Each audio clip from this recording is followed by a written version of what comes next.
saya pekerjaan Anda ini barokah. Kemudian yang terakhir saya beri ijazah tentang Al-Fatihah ya, karena ini surat yang populer.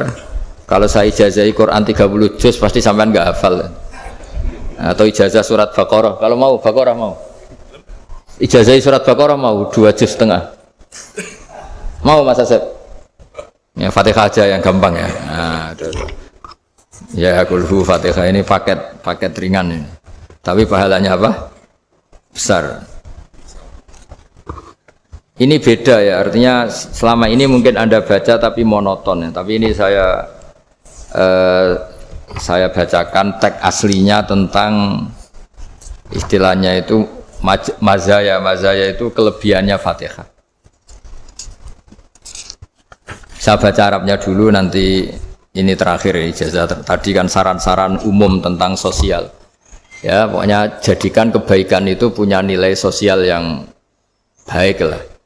Jadi nanti orang yang nggak amanah nggak laku. Ya, calon bupati, gubernur, presiden yang nggak amanah juga nggak laku. Begitu juga kiai yang tidak amanah juga nggak laku. Suami yang nggak amanah juga nggak laku. Istri yang nggak amanah juga. Sehingga kebaikan ini jadi nilai sosial yang dalam tanda kutip sudah keniscayaan ya. Yang diinginkan Allah itu seperti itu, bukan kebaikan yang dipaksakan karena kekuatan negara. Maksudnya kalau bisa kebaikan itu tidak usah dipaksakan, memang sudah satu kebutuhan. Tak cerita-cerita di negara maju itu, bahkan apapun jatuh itu nggak ada yang ngambil apa itu. Makanya gambarannya Mekah Medina kan gitu kan. Barang jatuh nggak ada yang berani apa ngambil, itu saking sudah jadi sistem. Sehingga banyak negara di Eropa itu yang sampai nggak punya tentara, nggak punya polisi karena kebaikan sudah.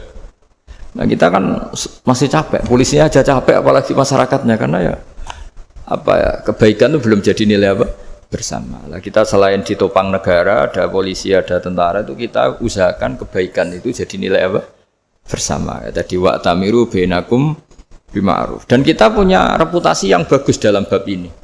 Saya masih ingat kecil saya itu yang jilbaban hanya keluarga kiai. Sekarang rata-rata masyarakat itu jilbaban. Dulu yang sekolah SMP, SMA itu jilbaban kadang dulu malah dilarang ya, harus sama seperti itu seragamnya. Sekarang sudah boleh. Dan nyaman. Lama-lama yang dapat simpatik ya yang pakai pakaian model tertutup seperti itu. Lama-lama gampangane cara wong golek mantu ya golek yang seperti itu daripada yang blodor. Lama-lama jadi nilai bersama. Ya ingin saya seperti itulah. Di terminal juga sama. Orang mau makan cari warung yang kelihatan ada ayat kursinya, pakai jilbab atau paling enggak dia enggak mungkin lah nyuguhkan yang tiren atau yang haram. Akan ada garansi sosial. Ada apa? Ada garansi apa? Sosial. Dengan penampilan yang soleh itu kan masa iya nyuguhkan oplosan babi itu misalnya itu. Jadi nilai sosial itu harus harus benar-benar jadi nilai sehingga negara biar gak capek-capek. Polisi juga gak capek kan karena tugasnya corong Jawa mau ngawat-ngawati tok, tapi sudah tidak perlu tegang karena kebaikan sudah jadi nilai apa bersama. Ingat-ingat ya ayatnya tadi wa'tamiru bainakum bima'ruf. Jadi kebaikan itu harus jadi nilai bersama. Iktimar itu menjadi urusan bersama. Makanya kalau kita rapat besar disebut apa? Muktamar. Muktamar itu urusan bersama. Ya tadi imamnya sholat juga menopang Gojek karena enggak lama-lama nopang Grab, nopang Kernet, nopang penjaga Indomaret, penjaga bensin, pom bensin.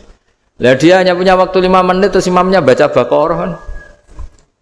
Iya imamnya mursyid, mungkin dia tambah lama tambah dapat aplaus dari muhibbinnya, tapi makmumnya dia tambah lama tambah dapat penghormatan dari pecintanya, tapi kitanya wah khusyuk wali kan, dia dapat status naik lah. Kita yang sudah tidak ikut jadi wali diganggu apa pekerjaannya. Kalau ada imam seperti itu sampai mufaroqah saja, niat ya Allah sampai sini saja saya makmum orang itu, silakan orang itu punya urusan sendiri dengan jenengan ya sudah, atau salib saja apa. Nah, itu boleh kalau dalam fikih namanya apa? Mufaroqah. Mufaroqah itu niat. Tapi kamu jangan langsung selonong mufaroqah, niat dulu. Pamit sama Allah bahwa sekarang mau mufaroqah. Mufaroqah. Tapi ya jadi sholat yang aneh kan, imamnya masih rukuk, kamu terus sujud, terus apa-apa selesai ya. Mungkin dalam pandangan itu orang lain ini maksudnya makmum gimana ini kok begini. Tapi sudahlah Allah Maha tahu. Insya Allah dimaklumi. Ya saya baca tentang Fatihah ya, karena sampean pasti sering baca Fatihah. Supaya apa sekaligus jadi jimat lah gitu. Jadi kalau kamu sering di jalan-jalan yang mungkin sepi atau mungkin kan tidak semua teman Grab itu nasibnya bagus yang di Semarang Jogja. Mungkin yang di Kalimantan, di Papua kan ada yang 10 kilo gak ketemu rumah, ya kan? Ya lihat di TV-TV itu kan kasihan kan, udah 10 kilo gak ketemu rumah, penumpangnya kewekar preman tuh kan, ini makan orang enggak kan? Kan ujiannya dua, kalau penumpangnya cantik itu ya kecoba syahwat, kalau preman takut, jadi orang itu selalu ujian itu. Sing sedengan itu kan jarang orang itu.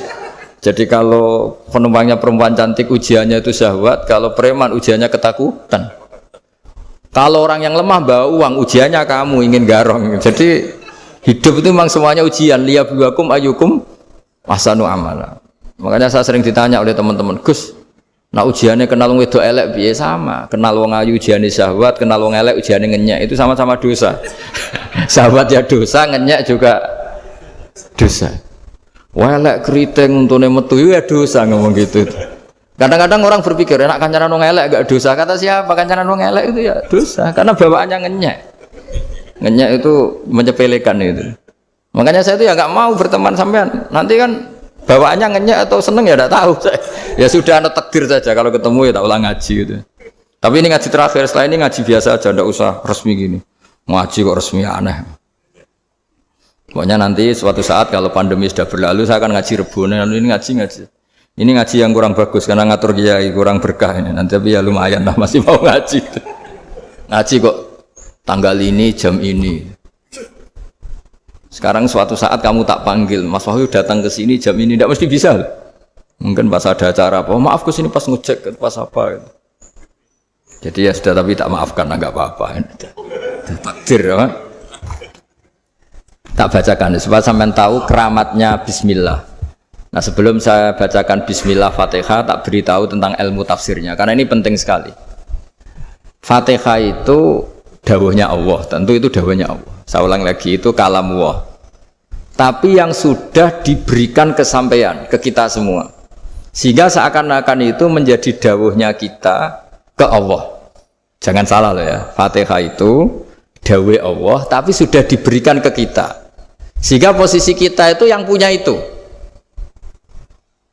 Nah, kenapa ini perlu dijelaskan? Karena nanti ada kalimat iyyaka na'budu wa iyyaka nasta'in. Kalau itu masih kalam Allah, berarti Allah ngomong ke kamu, ngendikan ke kamu, kepadamu aku menyembah. Masa Allah menyembah kamu? Nah, sehingga ilmu tafsir itu menyelesaikan itu dulu ya. Saya ulang lagi ya, sebelum sampean sering baca Fatihah, aku yakin ya sering baca. Tapi barokahnya tidak paham itu tidak pernah janggal. Enggak paham itu ya penting supaya tidak iskal, tidak janggal. Sebetulnya di kalimat itu ada yang janggal. Kalau Fatihah itu kalimatnya Allah atau kalam Allah, bagaimana dengan kata-kata iyyaka na'budu? Masa Allah ngendikan ke kita, kepadamu kami menyembah. Masa Allah menyembah kita? Maka penyelesaiannya secara ilmu tafsir gimana? Semua ulama mengatakan, bukan satu dua, semuanya mengatakan di Fatihah itu semuanya diberi kawalan kalimat. Saya ulang lagi ya, di Fatihah itu semuanya diberi awalan kalimat qulu, katakan wahai hambaku begini, hambaku begini. Nah, begini ini pelajaran dari Allah yang sudah diberikan ke kita. Terus kita mengatakan bismillahirrahmanirrahim, alhamdulillahirabbil, termasuk kita mengatakan iyyaka na'budu wa iyyaka nasta'in. Jangan bayangkan Allah ngendikan ke kita. Kalau Allah ngendikan kita berarti gini, hei Wahyu, ihdinas siratal mustaqim, tunjukkan saya jalan yang benar. Nah nanti kamu terus, ya Allah, Anda aja minta tolong saya minta tolong siapa kan? Jadi panjang kan? Ya, saya ulang lagi ya. Jadi itu di Ulumul Quran diterangkan gimana? Sebelum baca Fatihah, ya. Fatihah itu kalamullah, ngendikane Allah, tapi yang sudah diajarkan ke kita dan sudah milik kita, sehingga kalimat itu menjadi milik kita. Tapi ya kalamullah, tetap kalamullah, tapi sudah menjadi milik kita. Udah paham ya? Ya pinter nah. Ya, karena kalau tanpa penjelasan seperti ini Anda akan iskal. Bagaimana Allah iskal itu janggal, bagaimana Allah mengatakan iya anak budu. Kan jadi aneh ya? Ya, jadi tak jelaskan secara ilmiah ya. Jadi kata ulama-ulama tafsir, ayat-ayat Quran seperti ini sebetulnya dimulai dari qulu apa? Meskipun enggak dilafatkan. Itu kan sama dengan qul huwallahu ahad Muhammad. Katakan kalau Tuhan itu satu. Ya namanya Quran itu kan kalam Allah membina nabinya, membina umatnya. Makanya dikatakan atau enggak, di sini tersembunyi kata qulu, katakan. Ya. Jadi ya ibarat apa itu? Kamu ngajari anak kamu lah. Panggil jenengan bapak kula. Itu maksudnya anak itu kalimat kamu, tapi kamu ajarkan ke anak kamu. Terus anak kamu bilang, Pak jenengan bapak kulo. Nah, ketika kamu mengatakan jenengan, bukan kamu mengatakan jenengan anakku, berarti anakmu itu bapakmu, kan lucu kan? Anak kamu ajari jenengan bapak kulo, engkau bapak saya. Terus anak kamu mengulang jenengan atau kamu bapak saya. Berarti itu kalimat yang kamu ajarkan, tapi sekarang sudah milik anak kamu. Kalau itu kalimat kamu kan lucu, masa anak kamu bilang bapak. Lah itu seperti itu. Jadi ulama memberi solusi atau jawaban iya karena abudu. Iya itu sebelumnya ada kata-kata qulu, katakan wahai hambaku, hubungan kamu dengan saya adalah katakan iya karena abudu wa iya karena nasta'in. Terus hubungan kamu dengan saya katakan juga dalam doamu ihdinas siratal mustaqim. Jelas ya, jadi itu kalam Allah yang sudah milik kita karena diajarkan Allah untuk kita. Dong ya?